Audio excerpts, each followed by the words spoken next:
Hello everyone. This is another lesson about the component of language Pragmatic.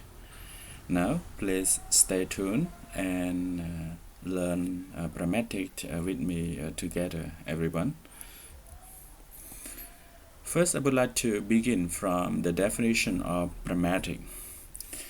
Pragmatic can be the study of how language is used and interpreted by its user in a real-world situation. Invisible meaning. Pragmatic is the study of invisible meaning, how we recognize what is meant even when it isn't actually said or written. Speaker must be able to depend on a lot of their assumption and expectation when communicating. For example, heated attendant parking. When you see or when you heard this example, for you yourself, what can you infer or what do you think about intended meaning with this example? Therefore, the meaning of the word, the context in which they occur, and existing knowledge can be very important, and all of this can contribute to have you mentioned the intended meaning of any written or spoken utterances. I believe that you may have some idea already about the contextual or intended meaning of heated attendant parking. In pragmatism, you cannot translate from one word to another word in the given statement, for example, in order to mention as a whole. But you must know about the expectation in terms of the contextual meaning from the speaker or the writer, like this one, heated attendant parking. We have multiple possible meaning with this, like A, you may park your heated attendant here. B, parking will be carried out by an attendant who has been heated. C, the garage is heated and parking is available. D, you may park here. An attendant is available and the parking garage is heated. E, heated area with attendant. Even though we have different possible info meaning from heated attendant parking, the correct one, okay, after we analyze, okay, and get from intended meaning from the writer is D. You may park here. An attendant is available and the parking garage is heated. Is it justified or is it the same to what you have thought so far, everyone? Linguistic context, or we call context, can be the set of other words used in the same phrase or sentence. The surrounding context has a strong effect on what we think the word probably means. For example, like bank. Bank, as we learned in the previous lesson, it is a homonym. Anyway, we have different meaning with homonym bank. For example, like Bank of the River, bank that is known as financial institution. So how can we know that which one in terms of the meaning that the writer or the speaker refer or intend? We need to have the physical context. Physical context can be about how to interpret words based on physical context. For example, in case we have this example by using the word bank. Okay? the word bank on the wall of a building in a town. So from this given example, do you think that is it a bank as financial institution or the bank of the river?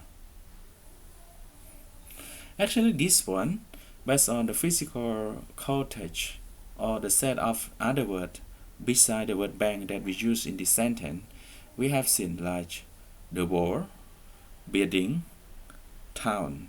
Okay, so you can assume with this that it should be financial institution rather than the bank of the river. Is it right?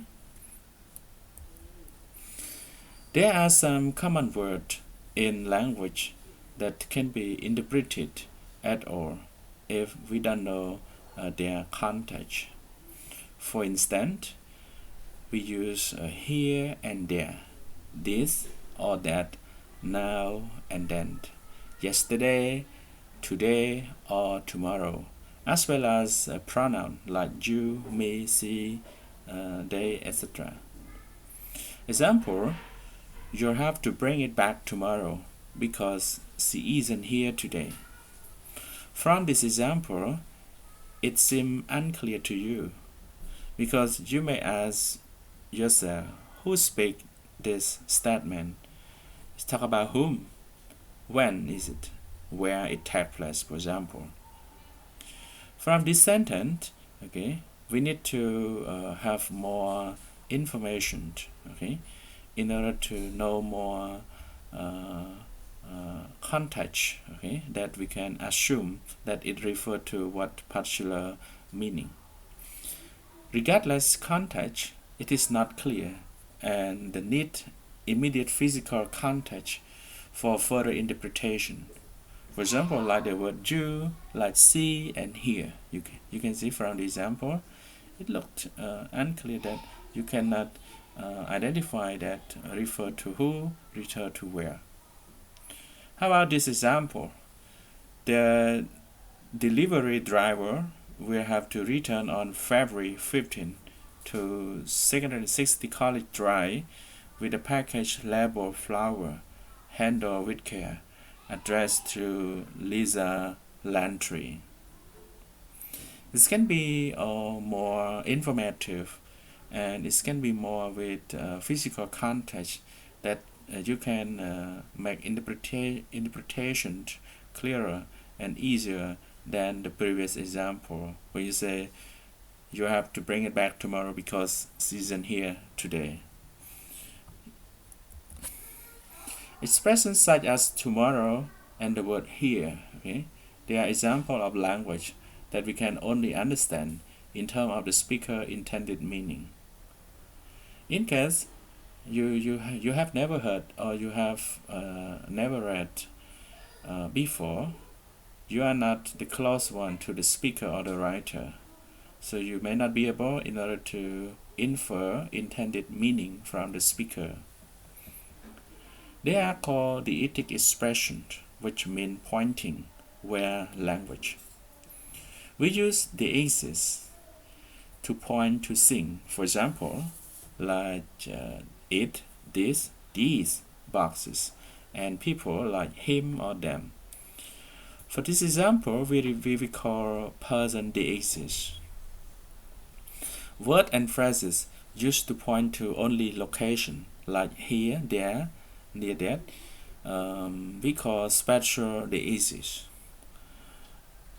When we use to point to a time, like now, then, last week, okay, we can call them temporal the axis.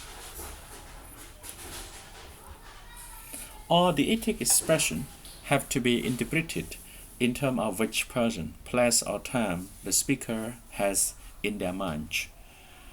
We make a broad distinction or difference between what is marked as close to the speaker, like this, there, now, and what is distant, like that, there, and then. We can also indicate whether movement is away from the speaker location, like go, or toward the speaker location, like come.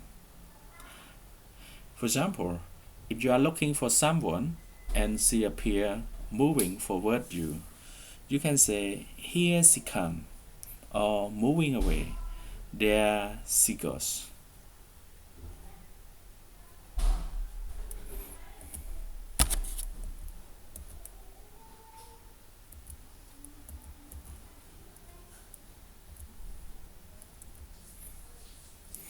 What will happen as the use of the word to refer to people, place, and time than refer to anything else?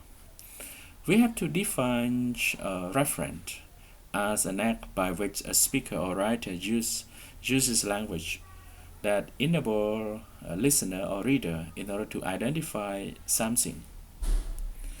To perform an act of reference, we can try using a proper noun like the name of people, Sok, Dara, or John, other noun in phrases like writer or my friend, the cat, or just pronoun like she, he, it, to identify something or somebody uniquely or specifically, refer to many entity or even refer to thing when we are not sure what to call them. For example, like Mr. Kawasaki. Take a look at this short dialogue. Mr. A said, "Can I look at your Chomsky?" Mr. B replied, "It is on the shelf over there." We can use the name of people like Chomsky to refer to thing, not the name of a person. Chomsky here can be called inferent. An inferent can be additional information that we use by listener in order to create connection between what is said and what must be meant. Inferent operation from the day of example, it means that if X is the name of the writer of the book, then X can be used to identify the copy of the book by the writer as well, because he referred to Chomsky as the book. Okay? But Chomsky is the writer of that book. But the contextual meaning of Mr. A meaning is that he referred to the book written by Noam Chomsky. So he didn't mention that can you look at the book also by Chomsky. Now take a look at more example. First one, we saw a funny home video about a boy washing a puppy in a small bath. 2. Second one, the puppy started struggling and shaking and the boy got really wet. Third one, when he let go, it jumped out of the bath and ran away. From the three given examples, we have the referential relationship. The second one, the puppy started struggling and shaking and the boy got really wet, or the subsequent referring expression in an example of anaphora. Anaphora, it means that we refer something back. Okay? So now we have seen the word like the boy, okay, the puppy, okay, etc. In the second example, that can be seen with the word, and then we have seen the subsequently like he, okay, and it. So the pronoun he and it refer to the previous used word like puppy, like the boy. That is can be turning to the back in order to refer to boy, puppy, and small bus. We call them antecedent. The puppy, the boy, he, it, and the bus, we are called anaphoric expression.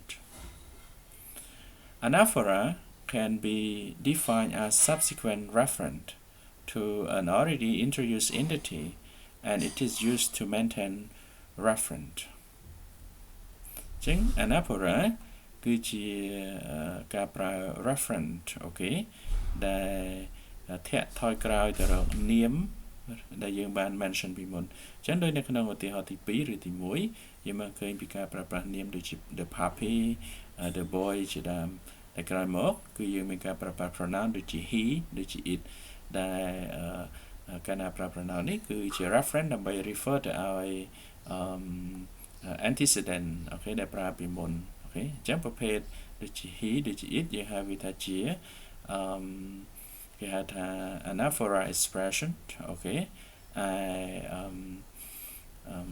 ពាក្យដែលយើង refer ពីមុនវាคล้ายទៅជា antecedent បាទអញ្ចឹង the puppy បាទកន្លែងនេះគឺវាជា antecedent អូខេសម្រាប់ពាក្យដូចជា it អូខេបាទ the boy បាទ he ជាដើមដល់ពេលយើងប្រើទី2ប្រៀបធៀបជាមួយនឹងប្រយោគទី1the puppy អូខេវាគឺជា anaphoric expression អូខេរបស់ a puppy ដែលយើងប្រើមុនមកតង់ទៀតអញ្ចឹងវាដេញតគ្នាបាទដំបូងយើងប្រើ indefinite article a ក្រោយមកយើងប្រើ definite article the រហូតដល់យើងប្រើ pronoun ដើម្បី refer ទៅឲ្យវាអញ្ចឹងតពីមួយទៅមួយអញ្ចឹងកាលណាយើងរៀបរាប់ពីមុនអូខេពីមុនដែលប្រើពីដើមយើងហៅវាថាជា antecedent ដល់ពេលក្រោយមកយើងប្រើវាដើម្បីជា reference អូខេrefer to our previous mention noun ហ្នឹងគឺវាខ្ល้ายទៅជា anaphora expression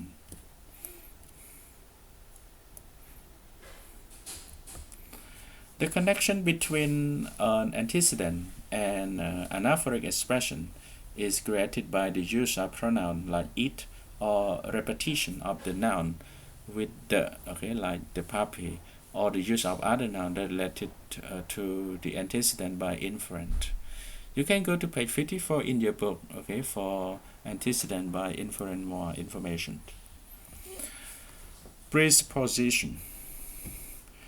Presupposition can be one of the sections that we're gonna discuss in more detail in the coming chapter in spoken discourse analysis.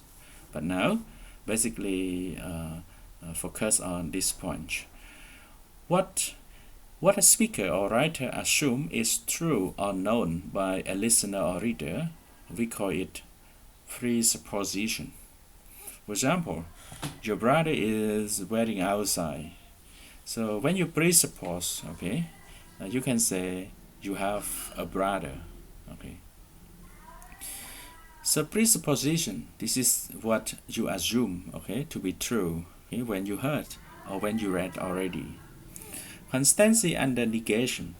It is the presupposition underlying sentences which involve negating a sentence with a particular presupposition and checking if the presupposition remains true or not. For example, when you say my car is wrecked, okay, so the negative version, my car is not a wreck. Okay. So the underlying presupposition is that I have a car.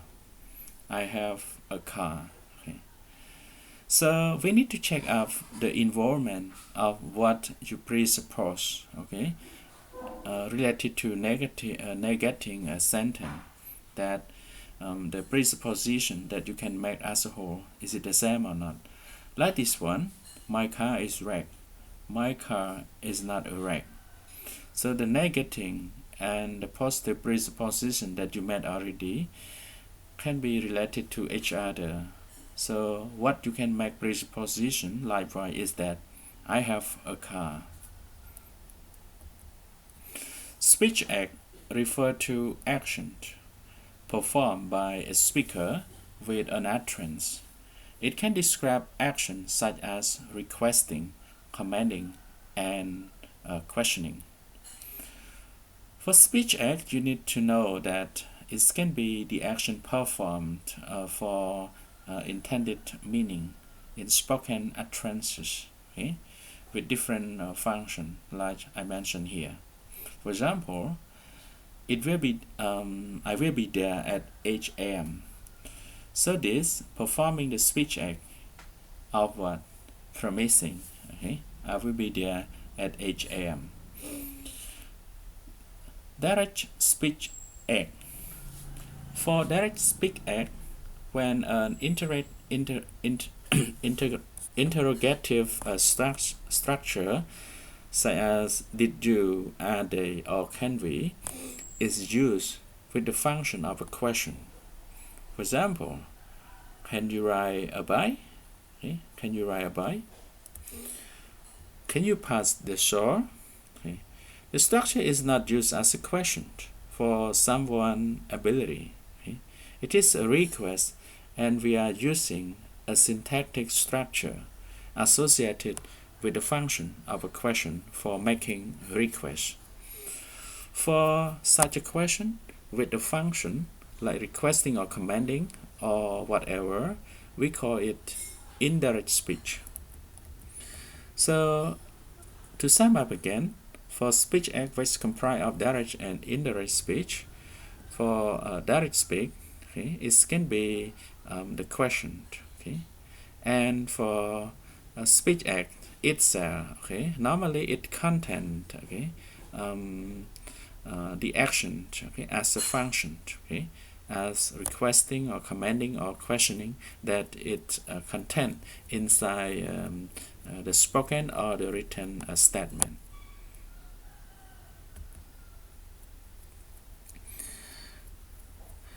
Another one is indirect speech. Okay, so indirect speech, it is the structure that is not in question, but it contains, okay, the function as well, like request or error. Okay, so thank you for your listening, everyone, and good luck. We're gonna have more lesson, and right now we have finished all of the lessons in our clip related to the component of the language. Good luck, and see you again with the lesson about discourse analysis.